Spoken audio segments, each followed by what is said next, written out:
Nothing like a good hot cup of coffee in the mornings.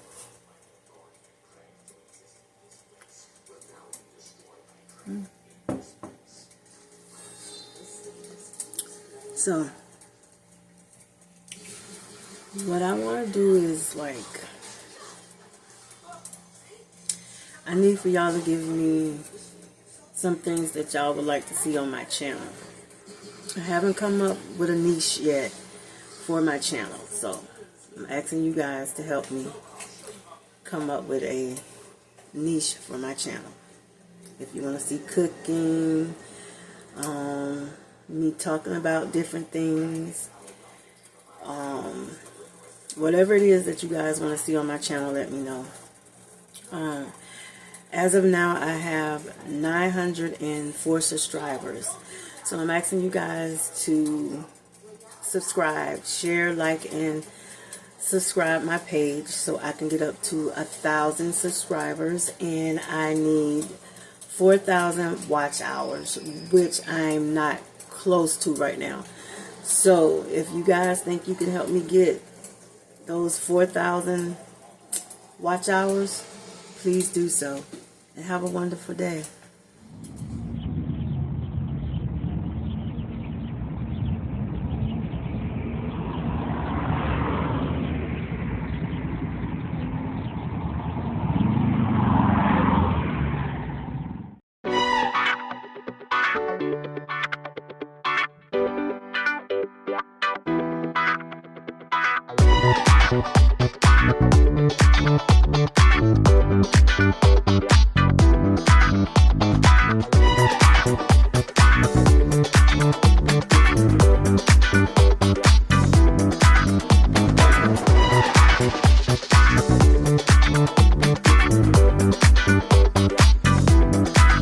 You know,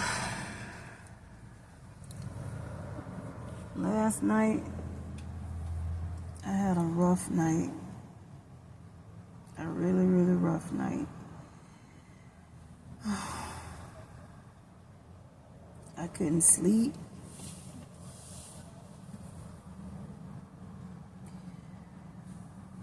I don't know why. I just couldn't sleep. I tried going to bed early because I feel that I need to get myself on track. But I'm kind of thinking it had a lot to do with me thinking about my dad all day yesterday, the reason why I couldn't sleep. And when he's on my mind like that, it's like I just go into another mindset or something like that, you know. Even though my father been gone now a year and some months, it still bothers me. And it's like, I wish I can get over it, but it's something that you never get over. You never get over someone passing. And I think last night it really took effect on me. And I really didn't go to bed until like 3:30, 4 o'clock, and then I had to get up 5 this morning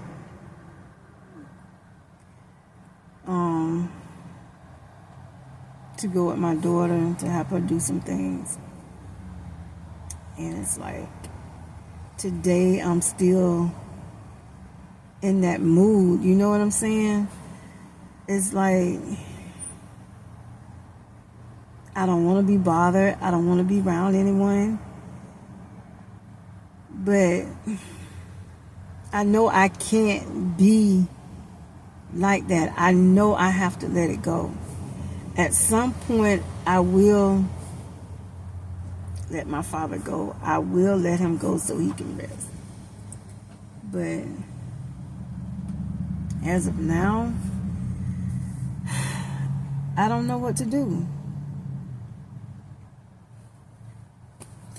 I try to keep my mind occupied on things. I try to do the things that I normally do when I get in this mindset. When I get in this mindset of thinking about him, and then I can't do it.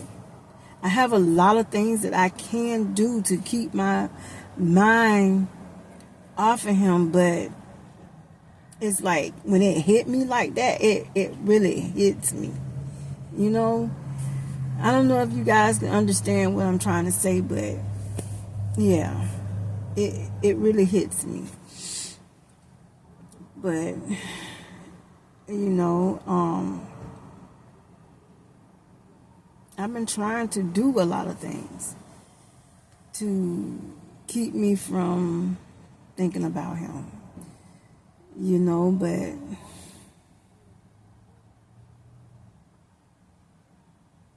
when it hits you, it hits you. And there's nothing you can do about it. You just have to deal with it and keep going and until it leaves you. But yeah.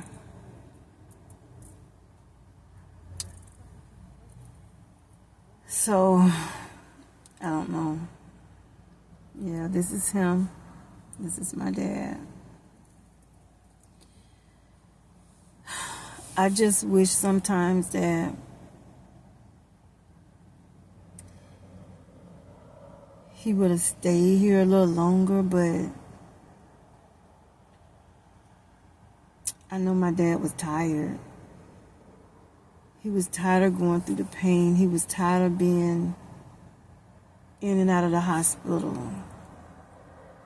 And then also, he had a broken heart. My brother was unalived in 2018 of January. He's been gone now 5 years, and my daddy hadn't gotten over that yet. And I think that what really did it. He had cancer. And he was in his last stages, but I believe that if we could have gotten closure for my brother, I think my daddy would have held on a little longer. I can't say per se if we would have got closure that he would have been here a little longer, but it was his time. And I felt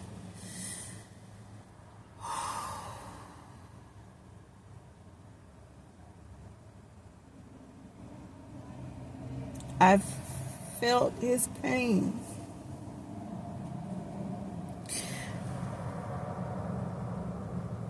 I really felt his pain, the pain that he was going through, the pain of suffering. I felt his pain. And I know that he was tired. I know that he was tired.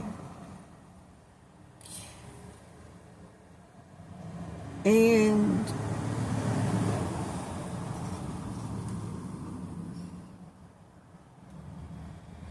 I'm glad he's not here to be suffering anymore. But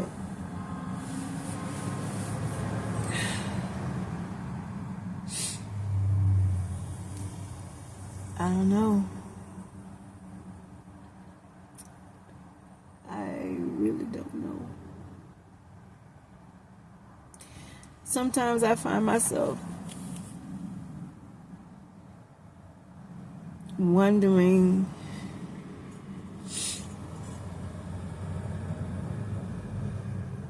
why he had to leave me. Why did he have to be the one to get sick? You know?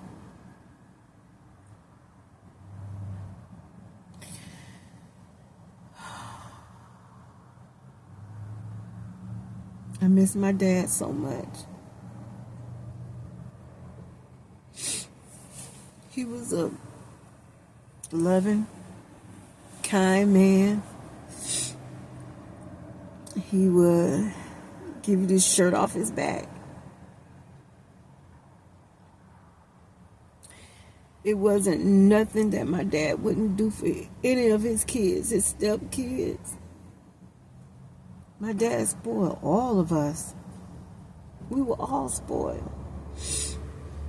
But I was the one who was spoiled the most. And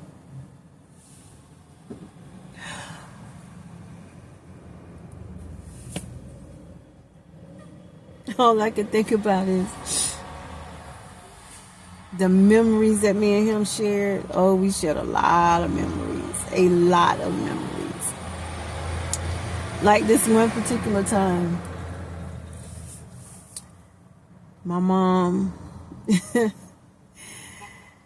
used to get mad at him, and she would always send me with him, and we would always go to my grandmother's house. And this one particular time, we on the highway, my dad was drunk. I'm like, I think I had to be around about 9 or 10. And he made me drive. It was so funny. It was really, really funny. So funny. And he had me driving. Oh, shit. Every time a truck used to pass by, I used to pull over. Pull over to the side. Pull over to the side. And he got so mad at me. He was like, you can't keep doing that. You have to keep driving. These 18-wheelers flying by. They flying by. They big, and I'm like a little kid driving. You know what I'm saying? And he telling me, you can't keep pulling over. Oh, yes, I can. So and I kept pulling over and pulling over. Every time I saw one, I still was pulling over. So we would get to my grandmother's house, and my grandmother used to say, oh, she done put y'all out again, huh? It used to be so funny, but yeah, when I think about those things, it really brings me out the rut that I was in, you know? Like right now, I feel better because I'm talking about it. And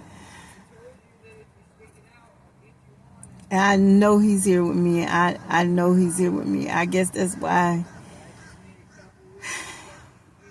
it was hitting me so hard, you know? But, yeah. I really loved my dad. Me and my dad was very close. Very, very close. I can tell you some things that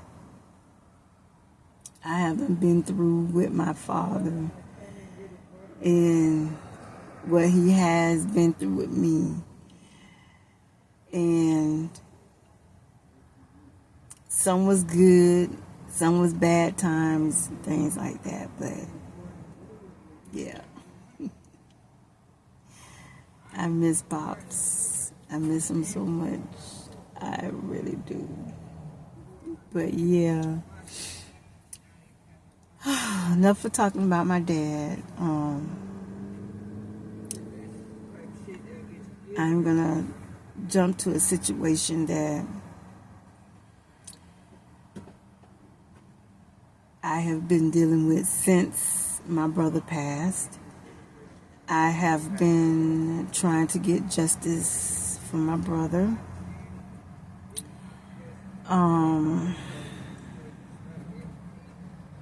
I feel as if Clearwater Police Department is not doing anything really to solve his case, but his case is still open. So there is like not much information that they can give me because his case is still open. I get frustrated at times because I have given them a lot of information that I know that they could use, but they're not trying to use.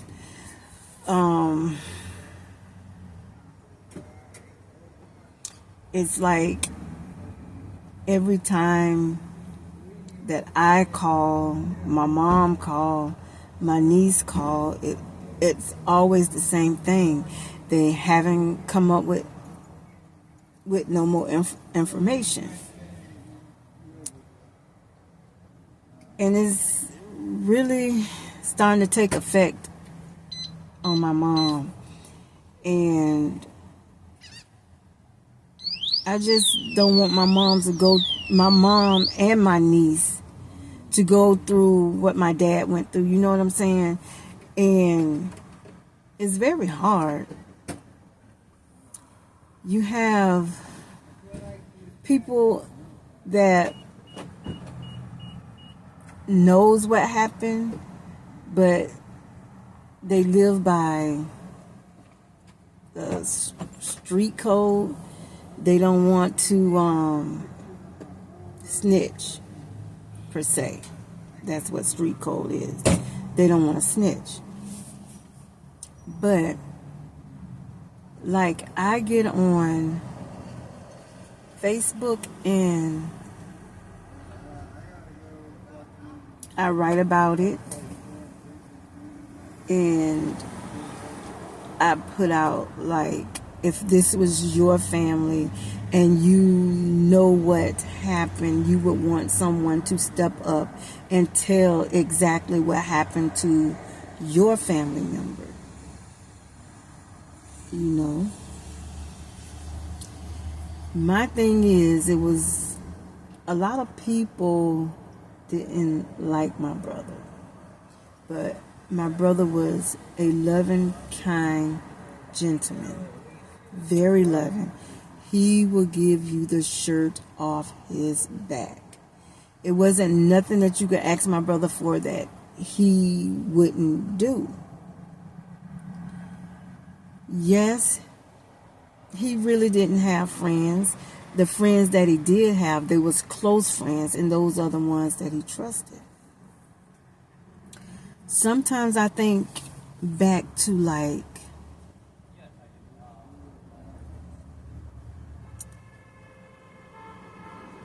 if your friends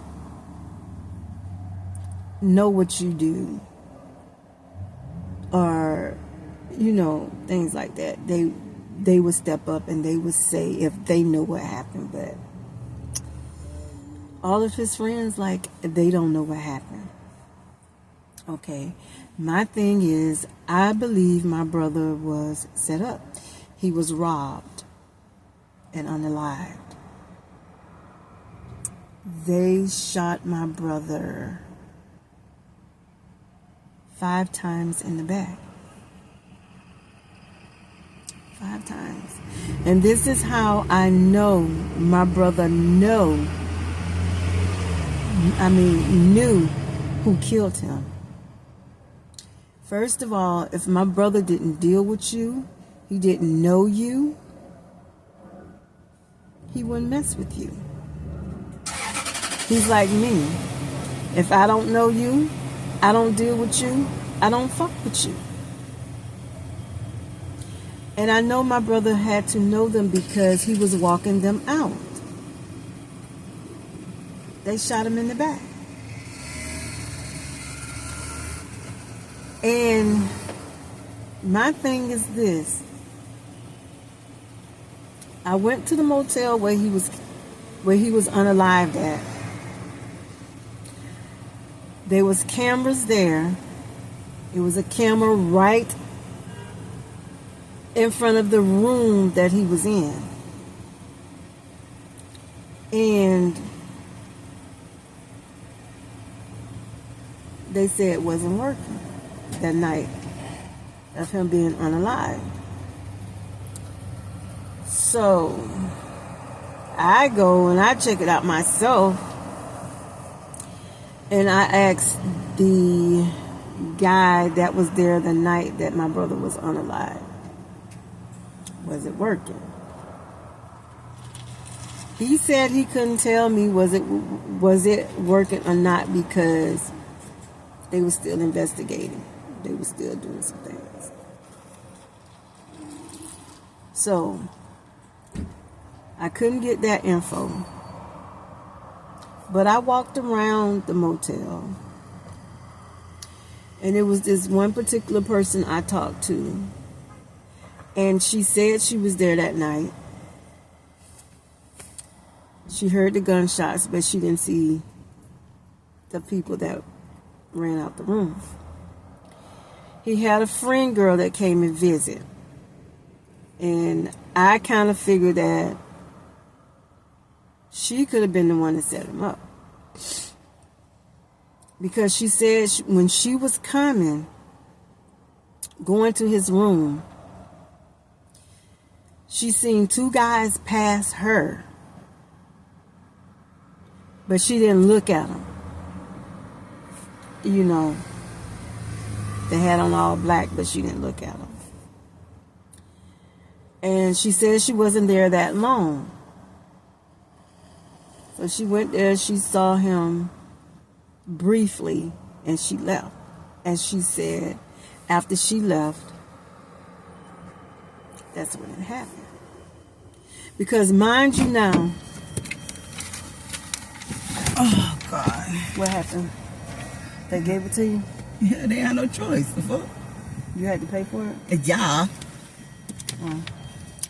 But anyways, I will be back to finish this up later.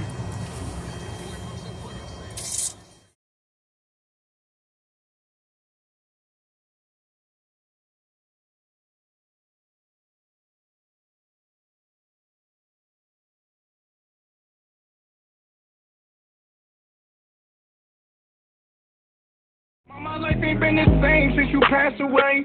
My days been cloudy, but I pray for sunny days.